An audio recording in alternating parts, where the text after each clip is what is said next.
Muy buenas noches, ¿cómo están? Bienvenidos una semana más a Cantabria de cerca en su edición Cultura. Y esta semana fomentamos en concreto la lectura. Y la lectura de este libro, Tu dieta puede salvar el planeta, escrito por Aitor Sánchez, dietista, nutricionista y tecnólogo alimentario. Y hoy tenemos el placer de darle la bienvenida a este programa. Muy buenas noches, Aitor, ¿cómo estás? Buenas noches, un placer acompañaros. Un placer que en esta pasada que haces por Santander para presentar este libro hagas parada en Popular Televisión para darnos todos los detalles, pero bueno, como bien saben todos los telespectadores de este programa, y te lo adelantaba antes de empezar, tenemos una pregunta obligatoria para todas aquellas personas que se sientan en este sofá en el que estás, y es: ¿qué es para ti la cultura?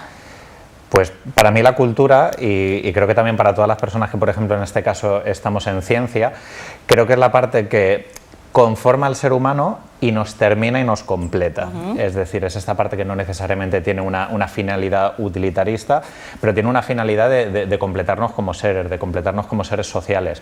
La cultura, al fin y al cabo, también le da un sentido y creo que nos completa, y no siempre tenemos que buscar una finalidad a las cosas, aunque la cultura también es finalista en sí misma, porque nos entretiene, nos completa, es una forma de expresarnos y una forma de comunicarnos, y yo creo que también las personas que, obviamente, las personas que trabajamos en sanidad, las personas que a veces trabajamos en sectores que no se consideran cultura, también tenemos una responsabilidad de llevar la cultura a nuestros sectores, pero también de nuestros sectores acercarlos a la cultura. Y en este caso, un humilde divulgador, pues también me he intentado entrar dentro de la cultura de los libros con esta obra, y bueno, insisto en lo de humildemente, porque me considero divulgador, pero para nada escritor. Eso ya se lo dejo a la gente, que es su trabajo. Aitor, señalas, y es cierto, ¿no?, el acercar esa parte científica, esa parte de divulgación a la cultura. Muchas veces cuando hablamos de cultura, ¿no?, pues pensamos en otros tipos de cultura. ¿Te parece precisamente una tarea difícil el acercar esa parte más científica, más de divulgación a un público más generalista, podríamos decir? Sí, es un reto, ¿No? y yo creo que se está viendo un cambio en la última década, porque antes, cuando hablábamos de ciencia, y creo que tenemos todavía mucha mochila del prejuicio que tiene la sociedad cuando hablamos de ciencia, o si hablásemos de científico o de científica, la gente tiene esa visión completamente estereotipizada de una persona en un laboratorio, sí, con una bata blanca, sí, y ¿no?, sin habilidades sociales, sin habilidades comunicativas. Yo creo que aquí las redes sociales, los blogs, ya sé que suena a viejuno lo de blogs, suena un poco casposo, pero es cierto que los blogs marcaron un antes y un después en Internet. Creo que fueron el inicio, de hecho, también, ¿no? De hacer una democratización de la cultura y de acercar la ciencia. Eran unas especies de foros, propiamente dicho, donde la gente compartía pues sus reflexiones, algún avance científico, y podía de alguna manera popularizarse esa cultura científica, sin que siempre fuese hablar desde el estrado, hablar desde el púlpito, como muchas veces hacíamos esa mención en la divulgación científica, y ojo, en la divulgación sanitaria, que también ha cambiado mucho, sobre todo la alimentación. Yo pienso también incluso en los propios programas que había antes de popularización de temas de salud, que era una figura mayor, autorizada, muchas veces hombre, generalmente, sí, esa imagen normativa de explicándole cosas a la gente, ¿no?, haciéndonos una explicación, y además muy vinculada a veces a la enfermedad. Y creo que poco a poco hemos ido hasta positivizando el mensaje de la salud. Ya no se habla tanto de la enfermedad, no se habla tanto de la patología, y estamos hablando afortunadamente más de prevención y más de promoción de la salud. Un tema que además en atención primaria, un tema que en salud pública hace falta mucho, y siempre lo reivindicamos la gente que tenemos una perspectiva de construir una salud pública fuerte, y es que hay que promocionar la salud. Por supuesto. Llegamos tarde, siempre, llegamos tarde a las patologías, llegamos tarde también a los temas de sostenibilidad, ahora, ¿no?, que nos estamos cargando el planeta, nos lo estamos cargando ya desde hace 50 años, y tenemos que enfrentarnos a toda esa clase de discursos negacionistas, o que muchas veces nos hacen creer que nunca va a llegar el final, nunca va a llegar el apocalipsis, nunca va a llegar las patologías. Y de ese modo creo que la divulgación científica ahora, con las redes sociales y con Internet, puede romper la barrera que ha tenido tradicionalmente. Aitor, como decíamos al inicio, ¿no? Presentándote, dietista, nutricionista y también tecnólogo alimentario, que me gustaría que nos explicases en qué consiste esto. Sí, es una carrera un poco desconocida. Sí, ¿no? Es cierto que la de dietista nutricionista también es otra carrera. Sí. He ido como un poco a carreras minoritarias, ¿no? Es una carrera que está muy cerca de la producción de alimentos y también de la seguridad y la higiene alimentaria. Vale. Entonces, creo que fusionar las dos vertientes permite tener una visión completa y yo siempre digo que utilizo todo lo que he aprendido en tecnología alimentaria para defender al consumidor. A mí me gusta ver esa perspectiva. ¿Y por qué hablo de la defensa del consumidor? Porque hay muchas veces que la tecnología de los alimentos o todas las innovaciones se utilizan mucho como para vislumbrar, para intentar emocionar al consumidor con estrategias de marketing, con estrategias de etiquetado, de cómo podríamos destacar un antioxidante, cómo podríamos destacar un compuesto bioquímico para que luego este alimento podamos generar una estrategia de comunicación sobre él, ¿no? Hay mucho abuso de eso y a mí al contrario, a mí me gusta aprender todas esas técnicas, aprender esas lagunas legales, esos engaños que hay también de publicidad para ponerlos a disposición de la ciudadanía, ponerlos a disposición del consumidor y que no nos engañen tanto como ha pasado tanto. De eso hablaremos, que también haces tu referencia en el libro cuando hablas de todas estas estrategias de marketing, de hacer algo atractivo al consumidor y algo que estamos viendo y venimos viendo en los últimos meses o igual quizá años, todos esos alimentos bio, todos esos alimentos ecológicos que a la vez son muchísimo más caros. Bueno, de eso vamos a hablar. Pero como decimos, con estas carreras que tú tienes, ¿qué te lleva a la divulgación científica? Me lleva una parte de cultura, podríamos decir. ¿Y cuál es? La necesidad de expresarme, que comentaba al inicio. Yo empiezo a divulgar sin pretenderlo, yo empiezo a divulgar por expresión. Y fue además cuando no existía el proyecto de Mi Dieta Cogea, que es como se me conoce en redes sociales y también el primero de los libros. Empiezo divulgando y expresándome en mis redes sociales personales, en mi Facebook, en mi Twitter personal, y veo que gente de mi entorno encaja muy bien el mensaje. Dice, ostras, esto es muy interesante, yo no sabía que me estaban engañando por aquí con este anuncio, lo que me has comentado dietéticamente me ha resultado interesante y me doy cuenta de que es un mensaje que no necesariamente se tiene que quedar circunscrito a la gente que me sigue por ser yo un particular, ¿no? Por ser yo un albaceteño que en ese momento pues tenía 22 años cuando empiezo a divulgar, ¿no? Y me doy cuenta de que tiene más sentido abrir el proyecto y entonces empiezo a divulgar con el blog. Creo el proyecto de Mi Dieta Cogea, que es tu primer libro, eso porque es, tenemos también. que decir que este del que vamos a hablar hoy también es el cuarto ya. Es el cuarto con Paidós, el tercero en solitario, que el anterior lo hice con mi compañera y también amiga Lucía Martínez. Y es cierto que a raíz del blog han ido ya surgiendo otros proyectos, como fue el primer libro. Todo fue muy inesperado y no sabía que, digamos... ¿Tú vas a tener tanto éxito? Porque hay que decir que los libros anteriores han sido un éxito absoluto. ¿Pensabas que ibas a tener ese éxito? No, no sabía que iba a tener ese alcance. A mí no me gusta hablar de éxito porque me parece que es una palabra muy contaminada hoy en día, ¿no? Y que todo el mundo tiene como la clave del éxito. A mí me gusta hablar del alcance porque eso es objetivo. Sí.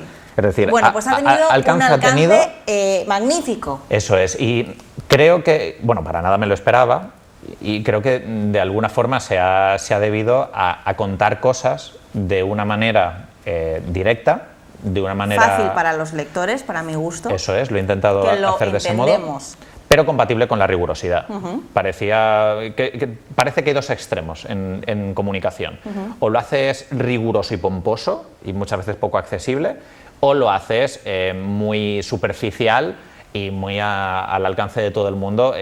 Y, por ejemplo, eso lo estamos viendo hoy en día mucho en Instagram, mucho en TikTok, en Twitter, que hay gente que está divulgando en la superficialidad de este alimento sí, esto no, esto es bueno, esto es malo, esto engorda, esto no engorda, esto para esta gente le viene bien, para esta gente no, sin que la gente logre empoderarse realmente y logre comprenderlo. Entonces yo intenté mezclar los dos mundos, es decir, oye, vengo del mundo académico, vengo del mundo de la investigación, pero también he aprendido temas de comunicación. Creo que podemos hacer las dos cosas a la vez. Creo que lo podemos contar fácil, sencillo, riguroso y que despierte inquietud y que la gente quiera seguir aprendiendo. Que eso para mí es eso sí que sería el éxito de mi divulgación. No que la gente compre los libros, sino que despierte y siembre un poco la semilla de la inquietud para seguir aprendiendo por tu cuenta y sobre todo que la gente que los lea tenga un poco más de espíritu crítico.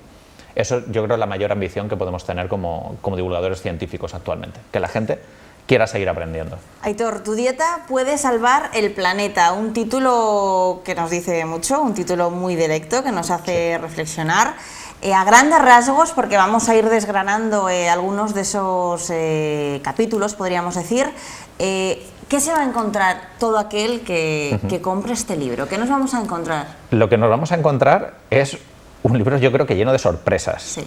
Porque va a haber ciertas verdades incómodas que de alguna manera empiezan a remover los cimientos de lo que es nuestra alimentación. Y eso es incómodo, porque cuando te das cuenta que has estado haciendo cosas perjudiciales para tu entorno, pues es incómodo. Y cuando te tienes que deconstruir como consumidor o te tienes que deconstruir como ciudadano, esas cosas son incómodas. La gente va a encontrar pues cómo la alimentación es uno de los actos cotidianos que tenemos que más impacta en el medio ambiente. Y que no lo sabemos en muchas, creo que en la mayoría de ocasiones, ¿no? No, quizá por la educación también que hemos tenido. Eso es, porque parece que la alimentación existe y como que no se puede cuestionar o parece que no va a tener una gran diferencia. Y una de las cosas que desgrano en el libro de por qué es tan importante para el medio ambiente es que la alimentación, a diferencia de otros sectores, que sí que a lo mejor sería complicado transformar de un día para otro, la alimentación la puedes cambiar de la noche a la mañana, es decir, mañana mismo puedes empezar a aplicar todos esos cambios. Tiene un impacto que no solo nos afecta a la generación actual, claro, sino también a las generaciones venideras. No es una acción puntual. Es decir, no es como hoy decides no comprar una camiseta, pero a lo mejor el año que viene te la compras de esa marca que explota derechos de trabajadores o también externaliza impacto al medio ambiente, sino que puede ser un acto que te acompañe toda tu vida, y son muchos años de impacto. Y la otra cuestión que tiene es que nadie se escapa de comer. No es como los vuelos transoceánicos, que solo están al alcance de una pequeña parte de la población. Todo el mundo come.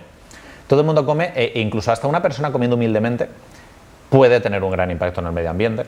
Entonces, por un lado le damos esa entidad de es muy importante la alimentación, tiene un gran impacto no percibido, y luego empezamos a dar las claves de cómo podríamos hacer una transformación poco a poco. Claro, porque hay que decir que esto es poco a poco, ¿no? Y ahí sí que hago un hincapié. Porque muchas veces partimos del desconocimiento absoluto. Y porque como la alimentación forma parte tanto de nuestra cultura y de nuestra identidad, yo sé que no le podemos pedir a las personas que transformen el 100% de su dieta de la noche a la mañana. Que se puede, como quien deja de fumar de un día para otro. Claro. Poder se puede, sí, claro. Poder se puede, pero creo que es mejor hacer un ensayo que invite a hacer esos cambios progresivos, darnos cuenta pues algunos aspectos. Tomamos demasiada carne, ¿no? de cómo hacer ese viaje, acompañando, reduciendo progresivamente, siendo conscientes también de en qué condiciones tenemos a muchos animales, tanto en pesca y en ganadería. Darnos también cuenta de las paradojas que hay en nuestra alimentación, de cómo los alimentos que a veces son más baratos tienen un impacto superior todavía. Unas simples galletas, y dices, pero ¿cómo una galleta puede tener tanto impacto? Y dices, bueno, es que si la harina viene de un sitio donde se ha cultivado hiperbarata, el azúcar viene de otro continente y también con unas condiciones horribles, el aceite de palma de esas galletas también viene de otro continente diferente, generando una deforestación. Da igual que las galletas te cueste los 8 cilindros 1,5 €. Puede que detrás de ese 1,5 € se esconda el motivo de por qué cuesta tan poco un alimento superfluo. ¿Por qué la bollería cuesta tan poco? ¿Por qué unas salchichas cuestan tan poco dinero? ¿Por qué un croissant cuesta tan poco? Y empezamos un poco a desgranar todo eso, lo que hay detrás de esas condiciones laborales, de lo que hay detrás de esa explotación, y el medio ambiente es una de las cuestiones que muchas veces se externaliza y acaba impactado con la comida que es tan barata. ¿Cómo hemos podido llegar a esta situación, Aitor? Ignorándolo, porque cuando lo ignoras puedes incorporarlo a tu rutina.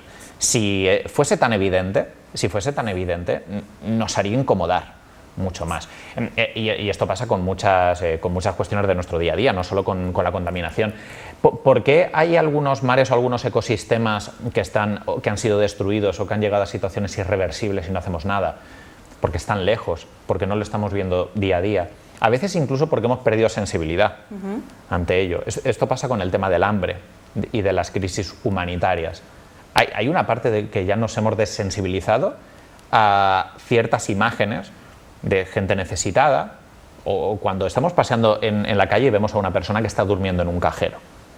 Y lo hemos de alguna manera normalizado. Sí, y eso es una gran problemática de nuestra sociedad, que como estamos tan bombardeados de ciertos estímulos negativos y positivos, a veces no nos llegamos a plantear cosas. Pero ¿cómo es posible que estando en Santander, cómo es posible que estando en Cantabria, cómo es posible que estando en España haya gente que no tenga que comer o dónde dormir? Y son prioridades importantes. O cómo es posible que podamos tener 60.000 animales metidos en una macrogranja que desde que nacen hasta que mueren viven en unas condiciones que no le desearíamos a nadie. ¿Y cómo no es posible que tengamos a lo mejor un perro o un gato como nuestra mascota y sí que le hagamos lo mismo a un cerdo, ¿no? Son verdades muy incómodas. E insisto, el libro tiene una parte de hacernos reflexionar e incomodarnos, pero luego intento compensarlo un poco al final de cada capítulo con una serie de acciones un poco más propositivas para decir, vale, ya nos hemos sentido lo suficientemente mal, ahora es quizás el momento de tomar acción, porque hay una gran parte de responsabilidad individual. Uno de los capítulos de este libro, y que quizá muchas veces por ignorancia no sabemos, es el impacto que tiene la producción de los propios alimentos, ¿no? Sí, y aquí creo que tiene que ver que tenemos también mucho sesgo dentro del tema de la contaminación y dentro del tema medioambiental, de hablar siempre en términos de energía. De hecho, cuando muchas veces se hablaba de cómo ahorrar o cómo proteger el medio ambiente con la comida, los mensajes que había hace 20 años era tapa las ollas, sí, reutiliza el horno, es decir, que hay un sesgo energético incluso dentro de la propia comida, como si lo más importante fuese la electricidad del horno, cuando estás dentro horneando un muslo de pollo o unas patatas que han tenido mucho más impacto que esos vatios. Pero que lo ignoramos directamente. Claro, porque, como he dicho antes, yo creo que la alimentación es, y entonces parece que no se cuestiona. Y es ahí donde está la gran diferencia. Producir alimentos ya no solo tiene sus emisiones y su requerimiento de recursos, porque se necesita mucha agua, se necesitan muchos insumos agrícolas, fertilizantes, pesticidas, mano de obra, también el propio transporte, el envase. No solo lo que conlleva, sino que también genera un gran impacto la actividad. Para cultivar un alimento hay que deforestar. Para pescar hay que ir a pescar, hay que destrozar, y muchas veces se acaba impactando en un fondo marino, depende de qué tipo de artes se utilicen. Es decir, que en sí mismo la actividad genera un impacto. No es simplemente, un filete de carne tiene tantas emisiones de CO2.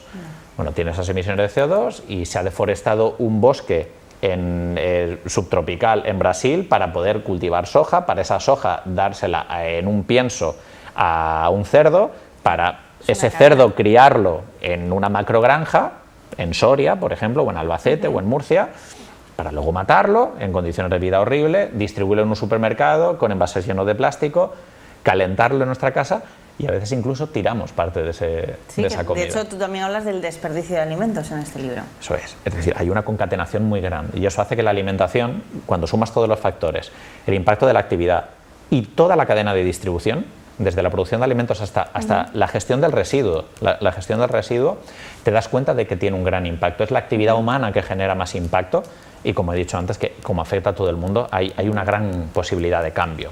Y todos estos alimentos de los que nos hablan, hablando de producción local y de temporada, kilómetro cero, productos de cercanía, algo que también estamos viendo mucho, ¿no?, en estos últimos años, que se nos anima al consumo de este tipo de alimento. ¿Eso es sostenible? ¿Es positivo el consumo de este tipo de alimentos, Aitor? Sí, sin ninguna duda, y sobre todo cuando lo comparamos con el mismo alimento que no cumple eso. Es decir, no estamos comparando, haciendo una comparación que sería complicada. Sí. ¿Qué es mejor, ganadería de cercanía o legumbres de lejos? Ahí entran otros factores, pero si estamos hablando de kiwi cántabro frente a kiwi de Nueva Zelanda, obviamente un kiwi cántabro va a ser como mucho más sostenible. Pero fíjate la dimensión que de lo de local y de temporada es más grande de únicamente el transporte. Yo sé que a veces vemos únicamente lo que es fácil de percibir. Dice, madre mía, pues claro que contamina traer fruta del otro hemisferio. vamos a comer naranjas en nuestro invierno porque si no hay que traerlas de Argentina o de Chile, ¿no? Algo que es lógico y normal. Eso se percibe fácil. Pero lo que no se percibe es que detrás del local y de temporada hay otras cuestiones también muy importantes. Y es que estamos, por un lado, botando o girando la rueda de un modelo que es mucho más sostenible y garantista, porque al fin y al cabo cuando compramos local del contexto europeo y del contexto español, estamos votando por unas condiciones de vida de trabajadores y de legislaciones que son más garantistas que si vienen de Indonesia, que si vienen de China, si vienen de Argelia o si vienen de Marruecos. Porque los trabajadores aquí y porque aquí no se permite hacer las mismas cuestiones al medio ambiente que en otros lugares. Eso por un lado. Y luego está la otra cuestión que a veces no se percibe lo suficiente y que me encanta, y es que lo local y de temporada suele ser un producto vegetal y fresco. Sí. No estamos hablando de croissants típicos de otoño, claro, ni bollería industrial local típica cántabra. Lo que es local y de temporada suele ser pues, una fruta, una verdura, una hortaliza, de aquí, de ese kilómetro cero, además fresca, con lo cual va a ser más sostenible pero también más saludable. ¿Y qué nos cuentas de esas campañas de marketing, ¿no? Que hacíamos referencia al inicio, de esos alimentos bio, de esos alimentos ecológicos que muchas veces tanto nos meten por los ojos y que sea bueno o no, al final acabamos consumiendo simplemente por esa campaña de marketing porque nos pensamos que vamos a tomar un yogur, por ejemplo, por decirte bio y nos va a cambiar la vida? Sí, la verdad es que con el bio tenemos un acercamiento con muy buenas intenciones, pero muy mal ejecutado. Vale. ¿Qué pasa con los productos ecológicos? Los productos ecológicos efectivamente nos prometen ser más sostenibles. Y de hecho hay gente que no solo los percibe como más sostenibles, hay gente que los percibe como más saludables también y que son buenos para muchas otras cuestiones, mejores condiciones laborales, mejor para los animales, muchas cuestiones. Que su conjunto es mucho más positivo. Eso es. Desgraciadamente las cosas no son lo que creemos, las cosas son lo que son. Y para ver si algo es ecológico o para ver qué garantiza que un producto sea ecológico, hay que irse a la legislación. Es una legislación, es una normativa europea y desgraciadamente, insisto, se ha hecho con buena intención porque te lees el preámbulo y se busca conservar los ecosistemas, demandar menos insumos agrícolas, etc. Pero realmente el resultado final no necesariamente tiene que ser más sano, ni necesariamente tiene que ser más sostenible. Y esto es por las decisiones que se toman en esa ley, porque para que algo sea bio, para que algo sea eco, simplemente te regula algunos aspectos que no son los importantes. Te regula qué clase de insumos puedes utilizar en ese campo, que tienen que ser orgánicos, pero que no pueden ser sintéticos. Una cuestión que no tiene que ver con el impacto. Tú puedes usar cosas naturales para el campo y que sean contaminantes. Y lo mismo, puedes usar cosas de laboratorio, como mucha gente piensa, y que sean sostenibles y que sean biodegradables. Es decir, se ha hecho una clasificación de la ley que no es acertada. Luego, tampoco se tienen en cuenta muchos aspectos de la producción de alimentos que son importantes. No se tiene en cuenta si las gestiones agrícolas están bien hechas, no se tiene en cuenta el envasado, no se tiene en cuenta, por ejemplo, si viene de lejos ese producto. Te puedes encontrar un kiwi ecológico de Nueva Zelanda. Sí. Y tampoco se tiene en cuenta el impacto propio del alimento. Es decir, la carne de ternera sabemos que es el alimento más contaminante del planeta. ¿Puede haber ternera bio? ¿Puede haber ternera ecológica? No lo sé. Yo hago esas reflexiones en el libro, que quizás hay que hacer otra clase de propuesta de producción ecológica. Que a lo mejor si tú compras unas fresas ecológicas no sea porque no se ha utilizado cierto herbicida en su producción, sino que tengas la garantía de estas fresas han emitido, me lo invento, un 70% menos de CO2 a la atmósfera que unas fresas convencionales. Puede ser una opción que lanzo en el libro, pero a lo mejor puede ser una opción, y creo que es una reflexión importante. ¿Por qué el consumidor tiene que elegir consumir ecológico? ¿Por qué tiene que ser una opción que el consumidor tenga que pagar a veces el doble o el triple de dinero? Porque eso sí que es cierto, son más caros. Efectivamente. De media son más caros. Que yo entiendo que consume ecológico, consume tal, claro, pero desde el desconocimiento también dices, cuesta 3 veces más. Claro, es que no es una prioridad ahora mismo decirle a la gente compra ecológico. Claro. Desde el punto de vista de la salud, lo que le deberíamos de decir a la gente es compra más verduras. Claro. Y come más legumbres. Claro. Y desde el punto de vista de la sostenibilidad, lo que le tendríamos que decir a la gente es consume menos carne, toma más legumbres y toma más verduras también locales y de temporada. Esa es la prioridad. no que sea bio o que sea eco. Eso ¿no? es. En este libro, en cada capítulo, también al final, ¿no?, das una serie de consejos a todos esos lectores, a todos los telespectadores que te puedan estar viendo hoy en este programa, además de comprar el libro, por supuesto, pero ¿qué consejos o cuáles son esos primeros pasos que deben dar para acercarse, ¿no?, ya al completo, a una alimentación más saludable, a una alimentación más responsable y más sostenible, Aitor?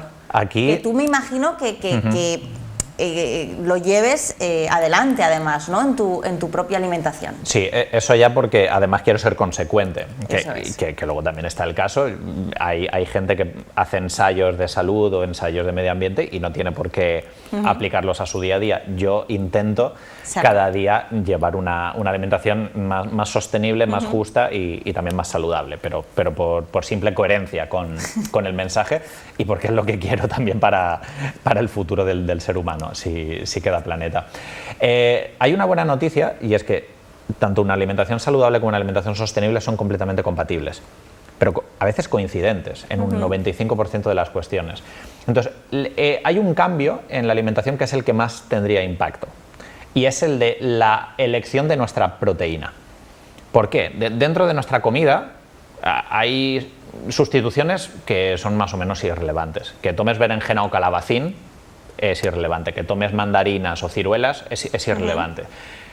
Irrelevante para el medio ambiente en términos generales. Hay una decisión que es mucho más trascendente, y es de dónde procede tu proteína. ¿Qué alimentos son los proteicos? La carne, el pescado, los huevos y las legumbres, principalmente, ¿no? Ahí hay algunos alimentos que son muy impactantes, que son los de origen animal, y otros que son mucho más sostenibles, como es el caso de las legumbres. Hablamos de la legumbre siempre como proteína vegetal, porque es la fuente de referencia. No hablamos de los frutos secos, no hablamos de las semillas, que tienen proteína pero no son tan ricos. Entonces, cada vez que tú tomes legumbres y estés reduciendo raciones de productos de origen animal, como carne, pescado y huevos, estás haciendo una gran contribución al medio ambiente. En términos de que es de media, por ejemplo, 1 kilo de proteína a partir de carne y 1 kilo de proteína a partir de legumbre, es unas 10 veces más sostenible. Unas 10 veces más sostenible. Y esto, en dimensión, hay que verlo como el tema más importante. Voy a poner unas cifras, pero además muy divulgativas. Imaginemos que un filete contamina 100, ¿no?, en unidades de contaminación, 100. Pues una ración de legumbres contaminaría 10. Pero hemos hablado de otras cuestiones, ¿no?, el transporte, local, temporada. Si esas legumbres, en lugar de ser nacionales, las trajésemos de Canadá, aumentaría un 10% sus emisiones. Es decir, lo que contaminaría una legumbre extranjera sería 11. Pasaríamos de términos de contaminación de 10 a 11. Entonces, miremos la magnitud y la importancia que tiene el consumir proteína vegetal en lo que viene siendo la contaminación. Hay veces que vemos algunos argumentos que no tienen la importancia que tienen, de decir, bueno, pero es que ese tofu viene de Bosnia, o ese tofu viene de China, o ese tofu... Mira, es mucho más sostenible a veces tomar proteína vegetal que venga de lejos, que, insisto, estamos promocionando la legumbre nacional. Ante todo, eso sería de 10, pero va a ser mucho más sostenible que tomar cerdo o que tomar pollo con toda la frecuencia con la que lo tomamos en nuestra dieta convencional. La verdad que es un tema, Aitor, del que podríamos estar hablando y continuar hablando, porque bueno, yo de hecho me quedo con muchas preguntas que hacerte, pero sin duda animar a todos los telespectadores a que se hagan con un ejemplar de este libro para aprender, un libro que como decíamos también al inicio, yo creo que está al alcance de todos los que no tenemos ningún tipo de conocimiento experto sobre este tema, y que sin duda yo creo que también está en nuestra mano, ¿no? Al final, en nuestra mano de manera individual, el concienciarnos y el responsabilizarnos sobre este tema. Completamente. Además, doy un ejemplo en el epílogo que a veces nos creemos que tenemos poco impacto como consumidores, y ya no es únicamente lo que tú cambias en tu casa o para ti mismo como individuo. Hay veces que tus decisiones luego impregnan a la gente que te rodea, en tu empresa, en tus compañeros de trabajo, en la familia que tengas más grande o más pequeña, e insisto, al final son decisiones que tienen mucho impacto, pero también tienen la parte positiva social de que son contagiosas, en este caso para bien. Aitor Sánchez, un placer haberte tenido con nosotros, charlar sobre este tema tan importante, porque tu dieta puede salvar el planeta. Aitor, muchísimas gracias. Un placer. A todos ustedes, la próxima semana les esperamos.